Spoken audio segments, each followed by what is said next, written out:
A few real ghost stories in my grandparents' house in Puerto Rico. The first one I went to was the first house my grandparents bought in Puerto Rico. When I was little, my grandmother and my mother would tell me the things that happened in that house. On my grandmother's side, she was waiting for my grandfather in the living room. Out of thin air, a skeleton in the shape of a woman appears before her. The woman talked and told her to play the lottery and gave her the winning number. This is the old type of lottery that's called La Loteria Tradicional de Puerto Rico, which doesn't have a big payout compared to the regular lotto. The amount of your winnings are determined by how many tickets you buy from the winning number. Anyways, she won by playing it. They would hear at night heavy chains dragging on the roof. She told me that one night she stayed in my grandparents' room. My grandfather used to put a cup of water by his nightstand every night. She woke up and saw the Virgin Mary bringing a cup of water to his nightstand. One night, she went to the kitchen and saw a black woman holding a white baby.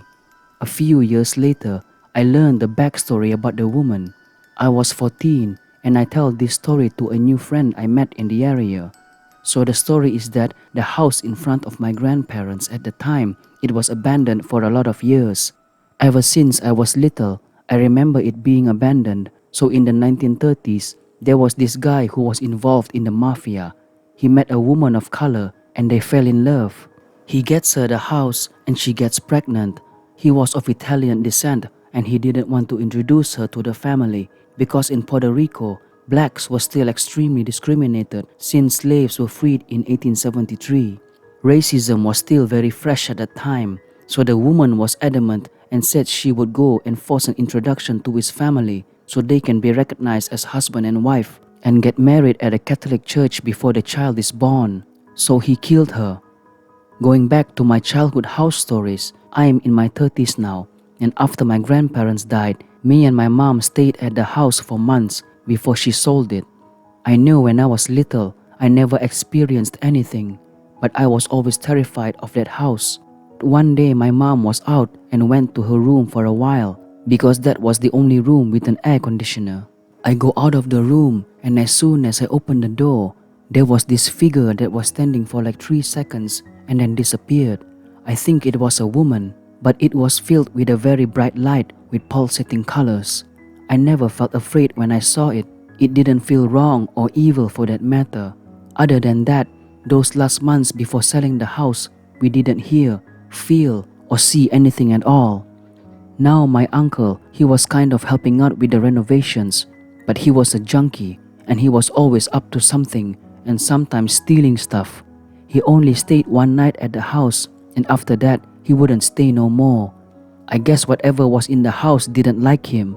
The sounds of heavy chains being dragged on the roof started. He would feel someone banging from the inside of the closet and my favorite, the doorknob would shake violently trying to open the door. My grandmother always told me that back in the 50s and 60s, the house was extremely active and other places as well when they visited different places in Puerto Rico. As years passed by, the activity everywhere got less noticeable. I'm guessing TV, technological advancements, at least that's one of my stories. The other one was after my brother died. I got to see him and say goodbye. I was consumed by the fact that I just couldn't say goodbye to him, so I would see him constantly for almost a year. I never was scared when seeing him, and seeing him constantly gave me such a perspective when it comes to when we die, that we don't really die, we just go back home, where we really belong. Anyway, before my brother died, I was still scared of the dark. I used to be since I was little, all the way until I was 25 years old. But after seeing him and interacting with him after he died, that took my fear of the dark, ghost, and etc. Okay, so I think I'll stop now. I probably went off topic a little, but it felt great to share a few of my stories.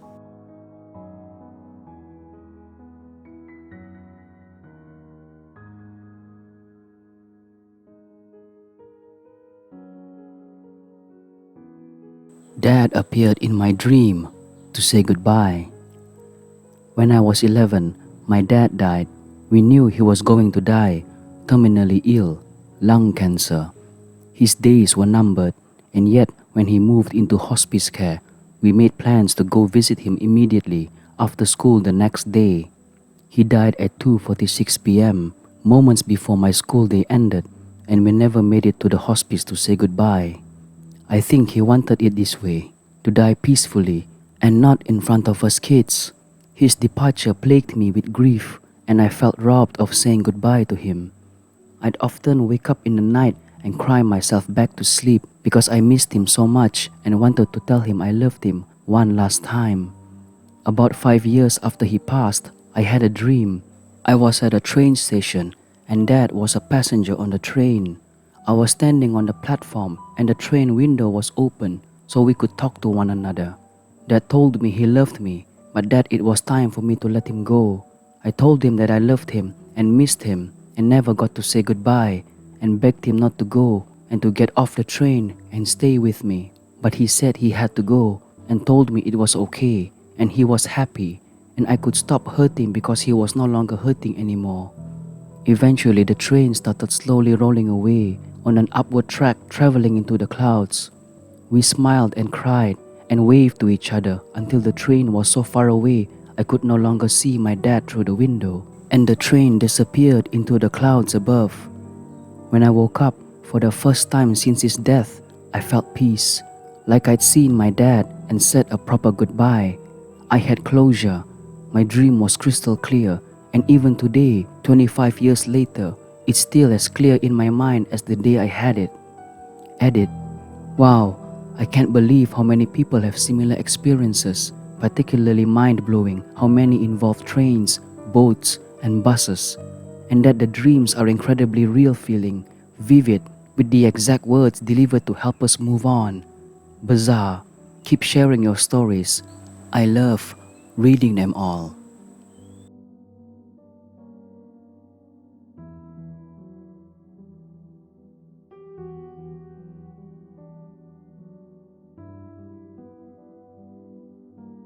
I own a haunted painting that may be responsible for a house fire this past weekend. My neighbor gifted me a vintage oil painting of Woody the Woodpecker. She purchased it from an auction a few months ago. She claimed there was a negative entity attached to it and could no longer handle the painting, so she asked if we wanted it. She didn't have any specific incidents occur just yet, aside from feeling negativity around the painting. My husband and I took the painting, not thinking much of it. We called the painting Woody. He and I have been paranormal investigating together the past 4 years, but we have never experienced something like this before. This painting is evil. The night we brought it home, the energy shifted. My dogs were extremely distressed and hid in our bedroom. Our baby also reacted in fear around the painting. We did a spiritual cleanse and put it in our garage. A couple days after we did the cleanse, I nearly choked to death in my sleep and had to be taken to the hospital. The doctor could not determine why this happened. At the time, I didn't think the painting had anything to do with it. Fast forward to this past weekend, we have now had Woody for about a month. I decided to do a spirit box session on the painting in my garage on Saturday night. The answers I received on the spirit box were too clear for my comfort. I heard, "This is Woody. I'm angry and I'm dangerous." The word choke also came through a few times pretty clearly. I shortly ended the spirit box session after that and left my voice recorder in the garage overnight. The next morning, I played back the 6-hour recording and took notes of what I heard. There was a lot of footsteps in my garage, items being knocked off the shelf, loud thuds and bangs with close proximity to the painting, and various whispering between 1 to 3 a.m. that I could not make out. I was 2 hours into listening to the EVP that morning when my husband barged in the room screaming at me to get the baby and the dogs because our neighbor's house was on fire, the same neighbor who gifted us this painting. The fire department could not determine the cause of the fire. The neighbor asked me if I had recently done any paranormal investigating on Woody, and I told her everything about my spirit box session and EVP recording the night before. We all had this intense gut feeling that Woody was angry and caused the neighbor's house to catch on fire. We are now reaching out to experienced paranormal groups in the area to see if they want to keep the painting. I would hate to donate it to a Goodwill and have it end up in a child's room and cause harm to another innocent family. In the meantime, I will be reaching out to a professional for spiritual help in getting rid of the negative energy that Woody had caused. Edit. For those interested, my husband will be downloading a program to his PC to enhance bits of the EVP recording. I will post it online in the upcoming week and provide a link for those interested. Send me a message so I can send you what I have once it's uploaded. Edit 2. I do not want to post the direct link of my neighbor's house fire because I believe it lists direct cross streets, although it was posted on Phoenix FD's Twitter page this past Sunday, 27th February. If you're interested in searching the post yourself.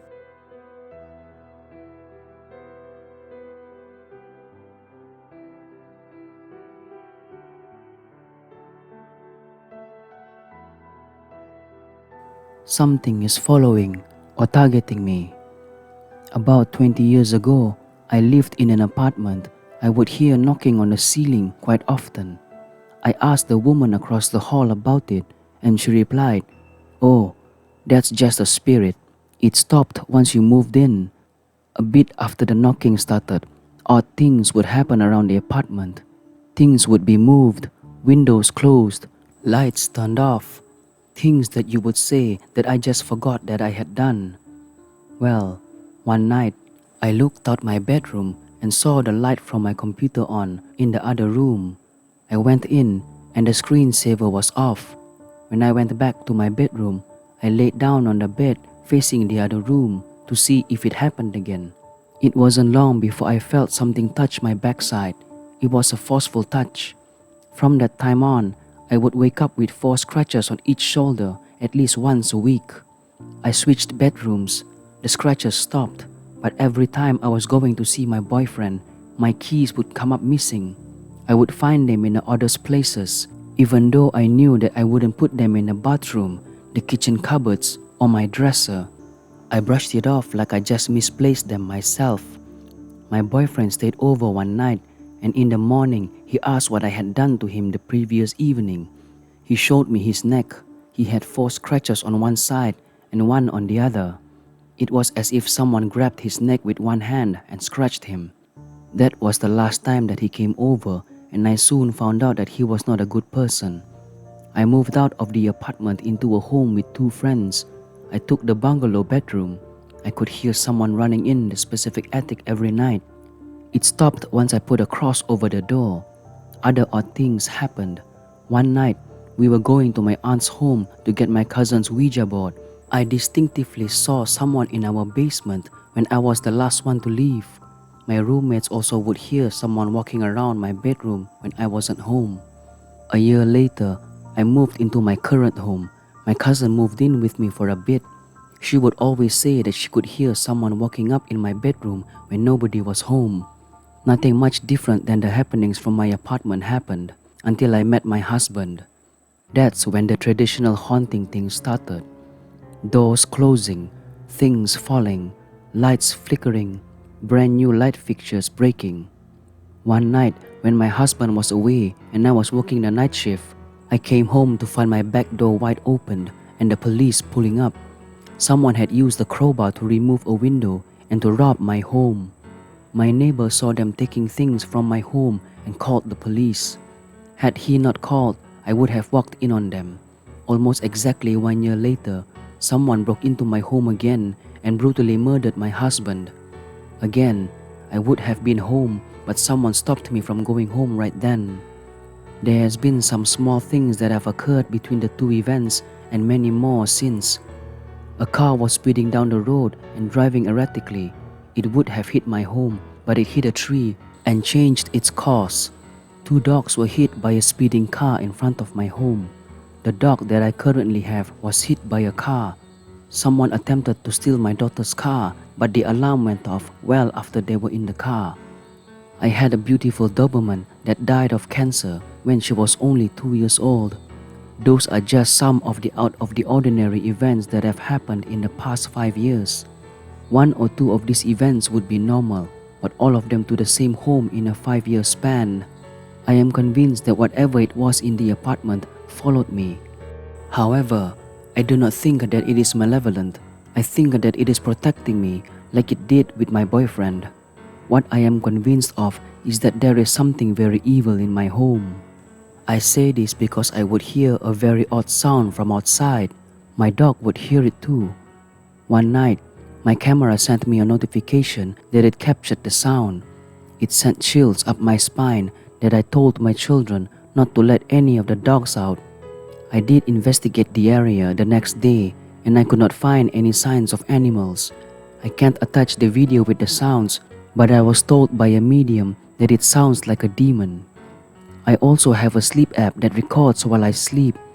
Many times it says that I am snoring, but it actually sounds like a death rattle. On one occasion, I had woken in the middle of the night and heard it myself. One of the recordings actually has some other sound at the very end that is overlapping the rattle. Another recording had me talking in my sleep, saying that something is heavy. Then you can hear what sounds like footsteps walking away. Recently, my son moved out of the home. I have put my dog's food, water, crate, and toys in the room. The past 2 days, my dog refuses to go in there. She used to go in there if he was in there. But now, it's to the point that I literally have to take her food out of the room or she will not eat. I unfortunately can't attach the video and audio clips for evaluation, but I will if I am able to at a later date. I am open to any advice. Moving isn't an option. I may be stupid, but I feel as if my husband is in the home and if I move, I will be leaving him. Edit. My Doberman was not a barker, but she would sometimes start that vicious growl. Her hair on her back would stand up and she would start running around like she was chasing something. My son told me that none of the animals except the Dobermans would go in his room unless he was in there. The cats wouldn't go in his room, still don't. Another thing, I sometimes wake up with panic attacks. I have to literally sit up in bed because I feel like something is pressing down on my chest. I have always used the excuse that I have PTSD, but it really feels like I'm being pressed into my mattress. I have felt it touch me when I lived in the apartment. It would feel like a person lied in bed next to me every night.